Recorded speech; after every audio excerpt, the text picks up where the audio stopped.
Welcome to the deep dive. Today, we're going to take you on this journey to explore like how our minds work. Specifically, how we use deductive reasoning. We've got some pretty fascinating excerpts from The Psychology of Proof, Deductive Reasoning in Human Thinking. It's by Lance J. Rips. And we're going to try to unpack some of the most intriguing bits, I think. Yeah, it's a deep dive into how humans actually use logic to make decisions, going beyond, those theoretical rules you might remember from like a philosophy class. So we're not just talking about what logicians say should happen, but like what actually happens in our brains. That's super cool. But before we get ahead ourselves, let's just, define deductive reasoning. Like what does that even mean? Okay, so think of it this way. You start with a general principle and you use that to reach a specific conclusion. If you know, like, all dogs are mammals, Yeah. and your pet Fido is a dog, then Fido must be a mammal. It's like connecting the dots. Okay, yeah, that's a pretty clear example. But I'm curious, is this like something we use only when we're consciously trying to solve a problem? Or is deductive reasoning kind of like happening all the time, even without us realizing it? Well, Rips argues that it's happening more than you might think. He uses this great analogy to illustrate like how ingrained deductive reasoning is in human thinking. Imagine like extraterrestrials coming to study human intelligence. Oh, wow. Okay. Rips argues that if these aliens had like the same reasoning abilities as us, they would like completely understand the logic of if A, then BA is true, therefore B is true. So if we couldn't grasp that basic logic, those alien scientists would be totally baffled. Just like we'd be confused if they couldn't understand something simple, like recognizing a shape or something. Exactly. It highlights how fundamental deductive reasoning is to human thought. So if it's so fundamental, can you give me like a real world example of deduction in action? Something like I can actually relate to. Okay, well, in the preface, Rips uses this example with Calvin, the mischievous 6-year-old, from the Yeah, comics. yeah. I love Calvin and Hobbes. He says, if Calvin deposits 50 cents, Calvin will get a Coke. Calvin deposits 50 cents, therefore Calvin will get a Coke. It might seem simple, but it perfectly demonstrates deduction in a scenario we can all visualize. I love that. Calvin and his Coke cravings are giving us a mini logic lesson. Yep. Okay, yeah, it seems pretty straightforward, but I'm starting to see how, like, this kind of reasoning is happening all the time, right? Whether it's like figuring out why your internet's down or trying to like solve a mystery or.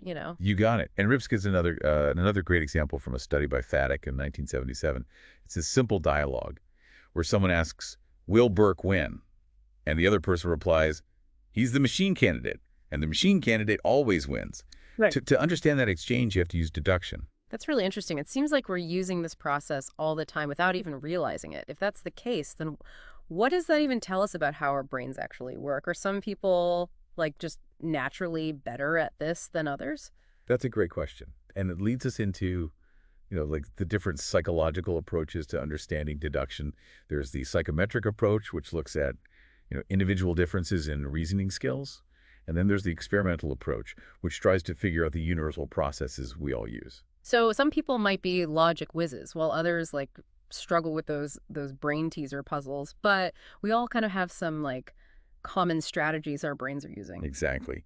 But here's where things get even more interesting. Rips argues that these traditional approaches aren't quite enough.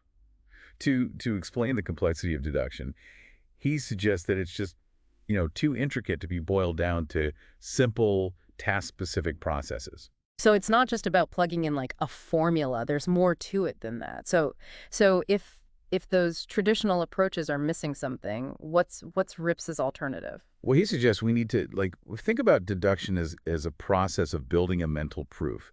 This is where the connection with formal logic comes into play. He suggests that formal logic provides like the theoretical framework for understanding deduction, but it might not be a perfect reflection of what's actually happening in our minds. Hold on, I'm gonna need you to like slow down a bit. I thought we were moving away from formal logic, but now we're bringing it back. Think of it this way: formal logic provides like a blueprint, but our brains might take a slightly different approach when building the actual structure. Okay, so logic gives us like the general idea, but doesn't capture all the nuances of how our brains actually work. But how do we even begin to understand that difference? Like, where do we go from here? Well, Rips dives into some key concepts from logic, like proof theory. and semantics. These concepts help us define what makes a deductive argument valid. Okay, I'm definitely going to need you to like break those down for me. Right. What exactly do proof theory and semantics mean? Sure, proof theory focuses on the rules for creating valid proofs. Yeah. It's like having a set of instructions for how to get from your starting point, your premises, Yeah. to your destination, the conclusion. Okay. Semantics, on the other hand, is all about meaning.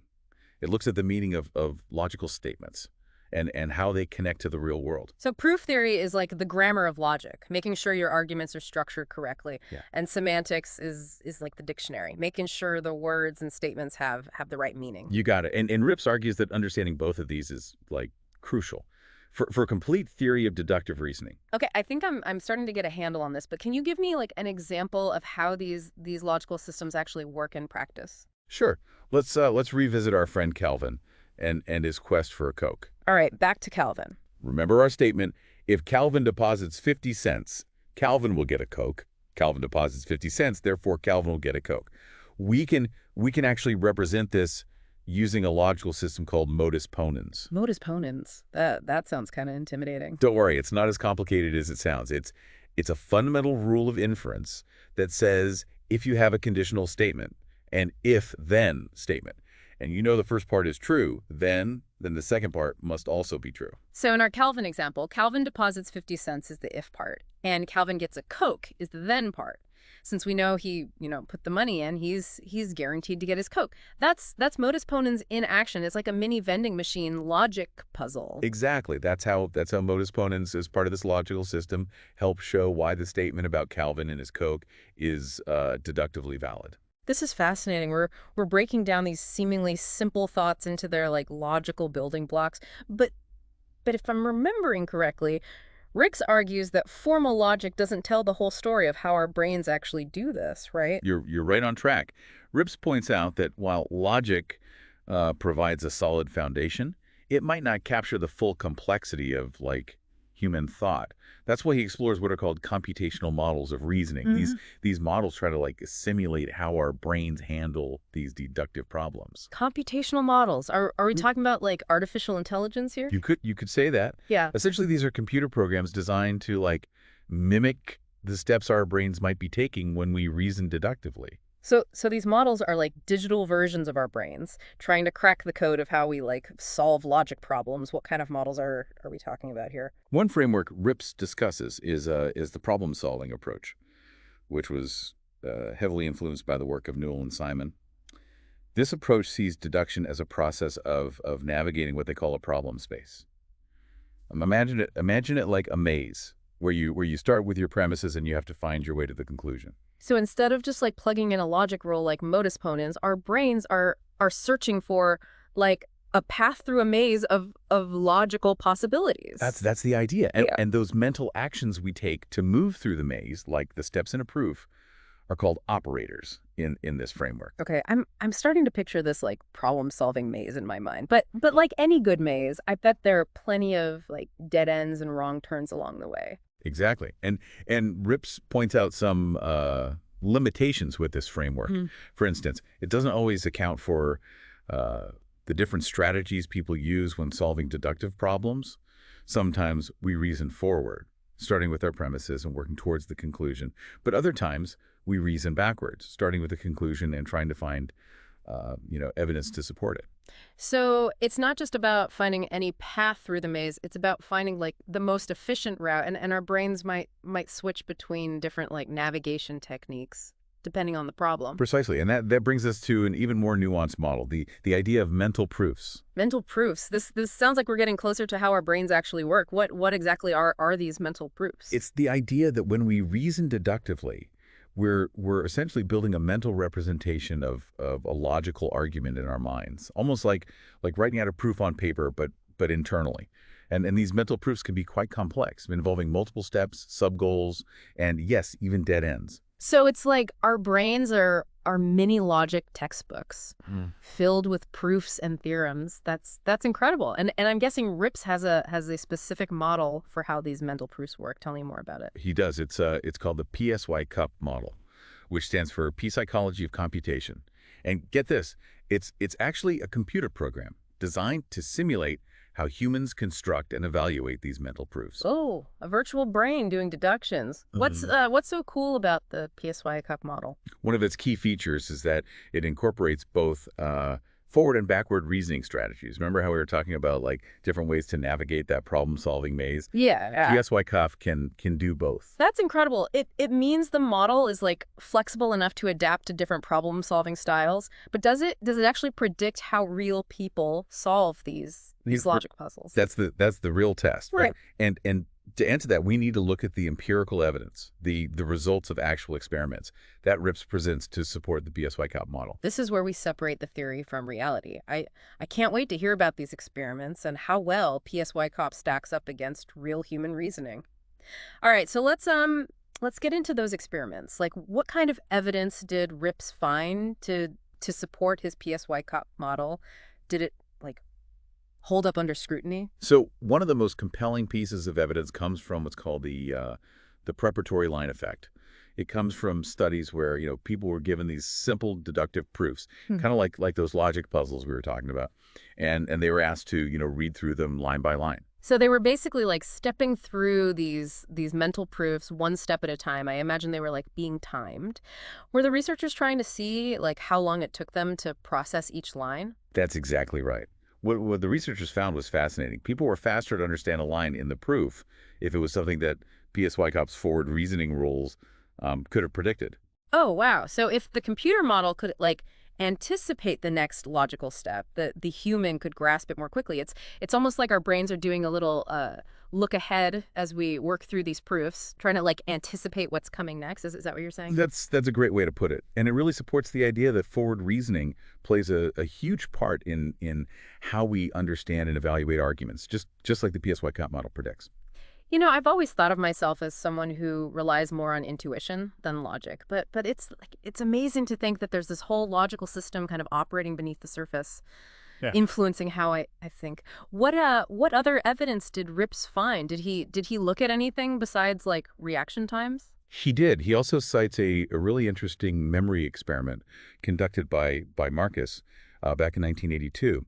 In this study, people were presented with these proofs, then asked to recall specific sentences from those proofs later on. So it was like testing how well they remembered the different steps involved in the reasoning process. Precisely. Yeah. And what's fascinating is that people were better at remembering sentences that occupied higher positions in PSYCOP's proof structure. In other words, the sentences that were like closer to the main conclusion, or those that played a more crucial role in the argument, were more memorable. So it's not just about remembering the like individual statements in isolation. It's about understanding how they fit into the bigger picture. It's like the sentences that form the key pillars of the proof are the ones that really stick in our memory. That's a very insightful way to think about it.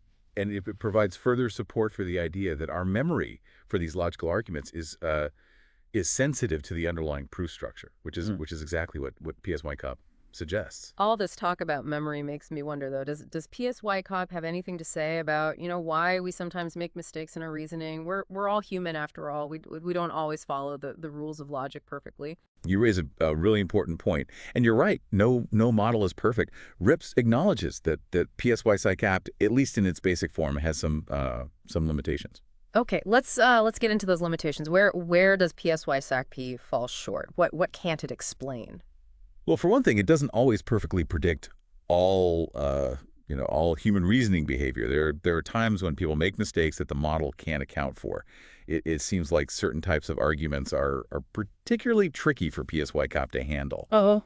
Especially those involving negations, statements like "not a," or conditional statements that have a not in the second part, like if A then not B. I can see how those like negations could throw a wrench in the works. It's like our brains have to do a double take when those nots pop up. So how does Rips address these limitations? Does he just like throw up his hands and say, well, the model's not perfect?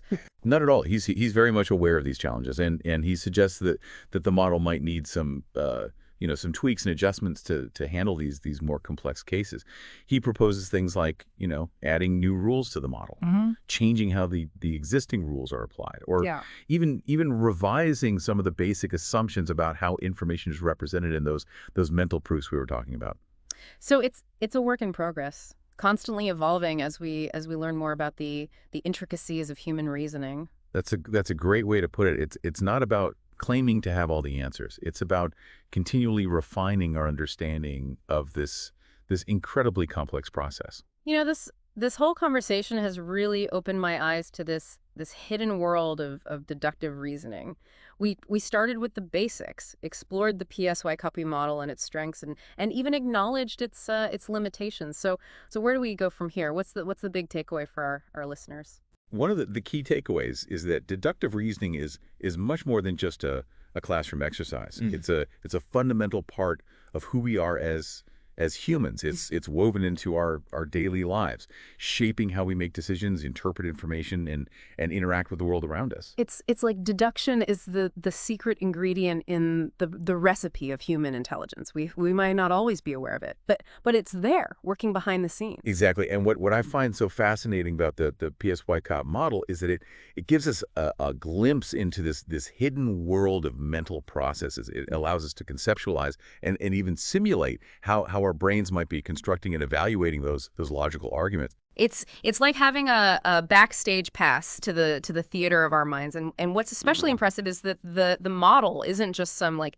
abstract theory. It's actually backed by empirical evidence. Those studies that Rip cites demonstrate that PSYCP's predictions like align with how real people perform on reasoning tasks, from how quickly they process information to how well they remember specific parts of an argument. So we're not just dealing with a cool idea. We're dealing with a model that's grounded in real world data. But here's what I'm really curious about. If Rips is right and deduction isn't just a cold, hard logical process, but is also influenced by things like context, memory, and even emotions. Yeah. Doesn't that mean that like our reasoning is way more subjective than we might think? It's a bit unsettling to think that even when we believe we're being, completely logical, our emotions and past experiences could be like swaying our judgment. It definitely challenges that traditional view of logic as being, purely objective and detached from our personal experiences. What's fascinating is that these insights from the PSYCP model and other research suggest that the line between logic and psychology is much blurrier than we once thought. It's like our feelings and biases and memories are all like tangled up in the way we reason, even when we're like trying our hardest to be rational. Exactly. It raises some really interesting questions about, human nature.